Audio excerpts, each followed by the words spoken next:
E o Brasil está entre os países com o maior número de mulheres agredidas. Aqui no Piauí, o Ministério Público Estadual tem recebido cerca de 100 denúncias por mês.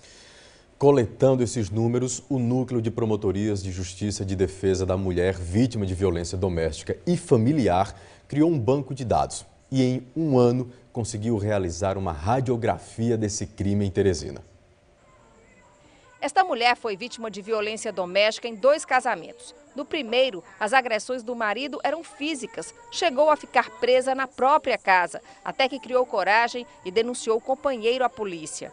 A partir do momento que ser presa, trancada dentro de um quarto, quando eu consegui sair desse quarto, eu fui até a delegacia, fiquei com hematomas no corpo, fiz exames de corpo de delito.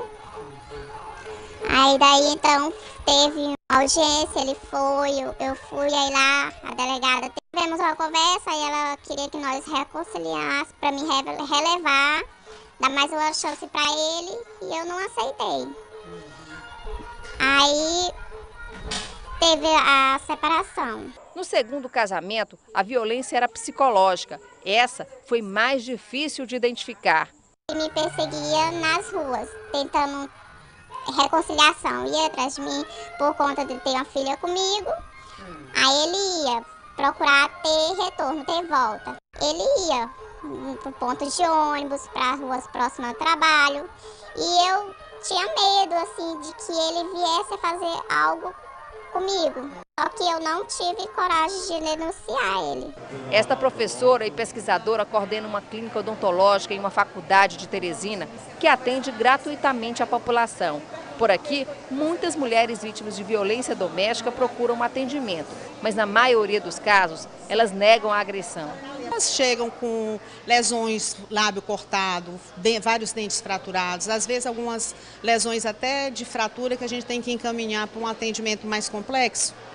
E essas mulheres, principalmente se é mulher, ela nega, ela diz que caiu, que topou. O idoso, via de regra, eles tendem a não dizer. Há uma subnotificação, porque eles não dizem, e o dentista, ele identifica que aquilo é uma violência.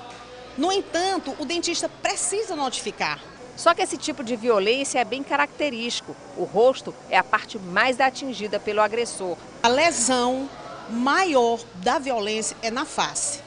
Então, os dados da Organização Mundial de Saúde, de várias pesquisas na China, América Latina, América do Norte, todas, é na face, cabeça, região de cabeça e pescoço. É um dado epidemiológico mundial. E essas mulheres, elas negam, elas não dizem, que elas inventam que caiu. E muitas vezes você está vendo que é, mas elas negam. Então nós ficamos numa situação de procurar orientá-las para que elas possam fazer um boletim de ocorrência, para que elas possam procurar atendimento. Então nós dentistas teremos sim, dentro do nosso Conselho Regional de Odontologia, estarmos aptos a notificar os órgãos competentes. O Núcleo de Promotorias de Justiça de Defesa da Mulher Vítima de Violência Doméstica e Familiar criou um banco de dados, o AIPenha, com o objetivo de centralizar as informações relacionadas a esse tipo de crime. Em um ano, foi feito um mapeamento da cidade de Teresina, onde esse tipo de violência acontece com mais frequência. Para esse levantamento, foram analisados 6.000 processos. Infelizmente, as delegacias ainda não estão colhendo as informações necessárias para a alimentação ao banco de dados, mas já estivemos em reunião com as delegadas e elas se prontificaram a colher essas informações para que a gente possa melhor alimentar essas informações e monitorar essa violência. A maior incidência de mulheres que foram vítimas de violência doméstica foi registrada em bairros da Zona Sudeste, com 23,5%. Depois vem a Zona Norte, com 21,3%, Zona Sul, com 20,4%, Zona Leste, com 19,8% e o Centro, com 9,6% dos casos. O município de Nazária também entrou nesse levantamento, já que as vítimas são atendidas em Teresina. Nessa lista, o bairro Jacinto Andrade, que fica na zona norte da cidade, apresentou o maior número de vítimas. E segundo o levantamento, essa violência pode ter sido potencializada pela falta de emprego por parte das mulheres e também pelo uso de álcool e outras drogas por parte dos agressores.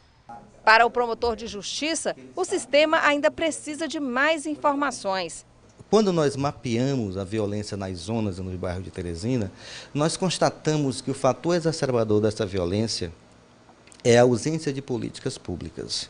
Então, vamos estar acionando as coordenadorias estadual, a coordenadoria municipal, para que desenvolva políticas públicas voltadas a essa mulher, para que essa mulher saia das amarras desse agressor por ausência de um poder econômico. E com isso nós queremos articular ações tanto preventivas como repressivas a essa violência. Quem resolveu enfrentar o medo e pedir socorro, deixa uma mensagem para quem hoje sofre com esse tipo de violência. Tem que ter coragem para se libertar, porque não é bom, é muito ruim. Olha, muitas mulheres são vítimas de violência no dia a dia, né, e não sabem os direitos nem as punições que os casos envolvem. É isso mesmo, Alain. Uma agressão verbal e até violência moral acontecem dentro e fora de casa. E acredite, você não é obrigada a passar por isso. Vamos esclarecer o assunto com a ajuda da advogada Eduarda Mourão Miranda, que é responsável pela Comissão de Mulheres da Ordem dos Advogados do Estado do Piauí. E você quer participar da nossa conversa, da nossa pergunta, mande sua pergunta, suas dúvidas, sua opinião para o 981019594. Doutora Eduarda, bom dia. Muito bom dia a todos e a todas que me ouvem. Seja bem-vinda mais uma vez e a nossa conversa, como sempre, o foco agora é a violência contra as mulheres. Foi bem claro, as mulheres não são mais obrigadas a passar por isso, né, doutora Eduarda? Como a gente viu exemplos dessa personagem, dessa entrevistada nossa na reportagem. Que meios existem atualmente para que essas agressões não aconteçam ou que se perpetuem no caso já de reincidência? Evidentemente que vivemos uma sociedade machista e a cada dia percebemos que as mulheres estão denunciando mais. Como você falou, elas não são mais obrigadas, nós não estamos obrigados a nos submetermos a esse tipo de prática. Mas, em ocorrendo, ela deve buscar, óbvio, que as delegacias especializadas de imediato, para promover, para fazer o exame de corpo de delito, uma vez sendo a violência física, não é? Porque as violências elas existem de diversas formas e também grau de severidade, né? Então, o Ministério Público, que ainda há pouco muito bem relatou através do belo trabalho que o promotor Francisco Jesus está desenvolvendo, nós temos, através do Ministério Público, óbvio, que um alicerce muito grande contra esse agressor. A Defensoria Pública tem também desenvolvido um trabalho muito bom nesse sentido, mas estamos diante de um alto número de pessoas que sofrem violência, de mulheres, no caso, violência de gênero, e elas têm que se encorajar, como esta vítima ainda há pouco mencionou. Tem que ter coragem, e é preciso ter coragem, porque o Estado, nós sabemos que muitas vezes se encontra ausente nas questões de políticas públicas mais eficazes para justamente proteger melhor esta mulher que sofre violência e aquela que, porventura, esteja vulnerável, né, a sofrer violência. Então, nós queremos incentivar, e a Ordem, no caso, a OAB, assim como outros conselhos de classe, mas a Ordem, por ser defensora da sociedade, por trabalhar através dos seus advogados e advogadas, trabalhar com as leis e com o Poder Judiciário, pode, evidentemente, ajudar em muito todas as mulheres que, porventura, estejam passando por esse tipo de absurdo, que, infelizmente, permeia a nossa sociedade e leva o Brasil a uma posição de 7º lugar de violência contra as mulheres em todo o mundo, o que ainda é lamentável. Doutora Eduarda, pegando esse gancho da senhora sobre esses trabalhos sociais voltados para essas mulheres que são violentadas, como a senhora falou, né, às vezes tem falhas e tem mesmo, a gente já mostrou algumas vezes aqui na jornal, algumas reportagens, que existem essas falhas. O que é que a OAB pode fazer, tem autonomia em fazer para tentar melhorar essa realidade? ou mudar de fato? Claro, né? em primeiro lugar, consolidar melhor as relações institucionais, fomentando as práticas e as políticas, né, cobrando do Estado, dos municípios, as políticas públicas. Isso tem sido feito, essa cobrança? Tem sido feita, mas nós queremos, inclusive ontem, por coincidência, a Comissão da Mulher Advogada esteve reunida, foi dividida em 3 núcleos, um deles é voltado para a mulher na sociedade, justamente para focarmos de forma mais eficaz esse apoio à mulher que sofre violência. E as violências, como falei, elas ocorrem de diversas formas. Ainda há pouco vimos um relato da violência física, a violência psicológica, mas existem também a violência patrimonial, por exemplo, que tem atingido muitas mulheres, inclusive as mulheres idosas, a citar, por exemplo, a questão das pensões. A gente ouve muitos casos nesse tipo, que realmente são chocantes, inclusive partindo de entes familiares. E aí a violência intrafamiliar, quando ela surge através de alguém da família ou que tem esse grau de exerce esse nível parental, não é? É inacreditável, mas os filhos estão envolvidos muitas vezes. Exatamente. Agora, doutor Eduardo, nós temos aí a Lei Maria da Penha, temos agora o feminicídio tipificado, né, no nosso Código Penal, o assassinato em razão do gênero. Essa evolução das leis parece que não tem inibido os agressores. Pelos números que nós acompanhamos nessa reportagem, os números avançam, né? Por que a senhora acha que os homens ainda fazem esse tipo de ato, ainda praticam violência de todas as formas contra as mulheres? A impunidade ainda permeia? A impunidade, exatamente, por falta de estrutura do Estado. Sim. O Ministério Público ainda há pouco relatou sobre isso. Falta essa estrutura, os mecanismos necessários para que a mulher que queira, que se sinta encorajada a denunciar, ela tenha uma resposta do Estado. Por isso que é preciso o Estado se estruturar e a cobrança de todas as instituições nesse sentido.